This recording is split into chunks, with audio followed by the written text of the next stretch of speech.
स्वागत छ। आज हामी एउटा रमाइलो विषयमा कुरा गर्दैछौँ। नमस्ते। हामीले एउटा कोरियन भाषा सिकाउने सामग्री पाएका थियौँ। त्यसको मुन्हा वा झङ्बो खण्डमा एउटा चाखलाग्दो कुरा रहेछ। कोरियाली भुइँमा बस्ने संस्कृति हाङ्गुगे छ्वासिक मुन्हा। यसैमा अलि गहिरिएर हेरौँ न आज। हुन्छ। यो भाषा सिक्ने किताबको सानो अंश भए पनि यसले कोरियाली जीवनशैलीको एउटा भनौँ न महत्त्वपूर्ण पाटो देखाउँछ। हो त। हाम्रो उद्देश्य चाहिँ यसबाट त्यो सांस्कृतिक कुरा के हो, किन छ, कसरी चलिरहेको छ अनि अझै पनि सान्दर्भिक छ कि छैन भनेर बुझ्ने हो। ल सुरु गरौँ त्यसो भए। यो ज्वासिक मुनुवा भनेको ठ्याक्कै के हो? अलि सरल भाषामा भनिदिनुस् न।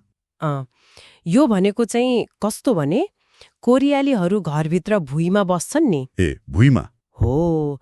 परम्परागत रूपमा उनीहरू कोठा, जसलाई पाङ भन्छन्, वा त्यो काठको चिल्लो भुइँ मारु हो, त्यसमा बसेरै खाना खाने, गफ गर्ने, टिभी हेर्ने जस्ता काम गर्थे कि अझै गर्छन् नि। धेरैले अझै पनि गर्छन्। अब सोचौ न, भुइँमा बस्ने, खाने, अझ कति त सुत्ने पनि हो त। भनेपछि त भुइँ सफा राख्नु पर्यो नि, होइन र? त्यसैले घरभित्र जुत्ता नलानु एकदम महत्त्वपूर्ण छ यो संस्कृतिमा। स्रोत सामग्रीमा पनि भन्या छ नि, चिबानेस शिनबारुल भत्को सिङवालहाम्य भनेर। ए घरभित्र जुत्ता खोलेर जीवनयापन गर्ने भनेर।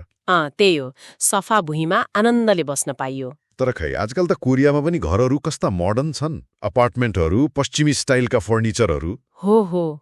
यस्तो बेलामा पनि भुइँमा बस्ने चलन कसरी टिकिराखेको होला त? अचम्म लाग्ने हो। यो चाहिँ एकदमै रोचक छ। यसको पछाडि एउटा मुख्य कारण छ। त्यो हो कोरियाको परम्परागत भुइँ तताउने सिस्टम ओन्दोल। यो के हो फेरि? यो चाहिँ कस्तो भने भुइँलाई नै तलबाट तताउने प्रविधि हो। ए हो, भुइँ नै तातो हुने। सोचौ न, जाडो महिनामा कोठाको हावा तताउनु भन्दा सिधै आफू बस्ने छुने ठाउँ भुइँ नै न्यानो भयो भने कति आराम होला। ओहो, त्यो त गजब लाग्यो। हो, यही ओन्दोल सिस्टमले गर्दा नै हो आधुनिक अपार्टमेन्टहरूमा पनि भुइँमा बस्ने चलन जीवित रहेको। त्यो स्रोतमा पनि भनेको छ नि, ओन्दोरुन फादागुल तात्तकागे हानन हानगुगे झन्थोङ नामबाङ सिस्टम रो। अर्थात् ओन्दोल भुइँलाई न्यानो बनाउने कोरियाको परम्परागत तताउने प्रणाली हो भनेर। हो, यही न्यानोपनले गर्दा भुइँ नै घरको सबैभन्दा मनपर्ने आरामदायी ठाउँ बनिदिन्छ के। हामी कहाँ जाडोमा आगो वरिपरि बसे जस्तो, तर यो न्यानोपन पुरै कोठाको भुइँ भरि। भनेपछि आजकलका अपार्टमेन्टमा पनि यही सिस्टम हुन्छ कि पुरानो घरमा मात्रै हो? हुन्छ। अहिले तरिका अलि फरक छ। भुइँमुनि तातो पानीको पाइप बिछ्याएर तताउँछन्। यो ओन्दोलकै आधुनिक रूप भयो। त्यसैले त बाहिर रेस्टुरेन्टतिर कुर्सीमा बस्नेहरू पनि घर आएपछि प्राय त्यही न्यानो भुइँमै पल्टिन्छन्, बस्छन्, टिभी हेर्छन्, आराम गर्छन्। सोफा चाहिँ देखाउनलाई मात्रै जस्तो। कहिलेकाहीँ त्यस्तै पनि हुन सक्छ। भुइँ नै प्यारो लाग्छ नि न्यानो भएपछि। हामीले हेरेको त्यो भाषा सिकाउने सामग्रीमा चित्रहरू पनि थिए नि, त्यसले पनि यस्तै देखाउँथ्यो होला है, मान्छेहरू भुइँमा बसेर खाना खाएको, गफ गरेको। हो त। ती चित्रहरू अनि त्यहाँ सिकाइने शब्दहरू जस्तै छिप घर, फाङ कोठा, स्विदा आराम गर्नु, मक्ता खानु, यी सबैले कतै न कतै यही सांस्कृतिक परिवेशलाई बुझाउँछन्। भनेपछि भाषा सिक्दा शब्द र व्याकरण मात्र होइन, यस्तो संस्कृति पनि सँगसँगै आउँदो रहेछ।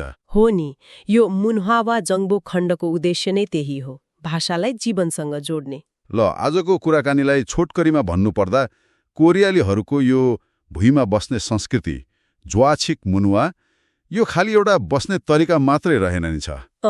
यो त घरभित्र जुत्ता खोल्ने चलन र त्यो विशेष खालको ओन्दोल तताउने प्रणालीसँग गहिरोसँग जोडिएको सांस्कृतिक अभ्यास रहेछ। एकदम। जुन अहिले पनि आधुनिक जीवनशैलीमा पनि अलिअलि रूप फेरेर भए पनि चलिरहेको छ। हो, एकदम सही भन्नुभयो।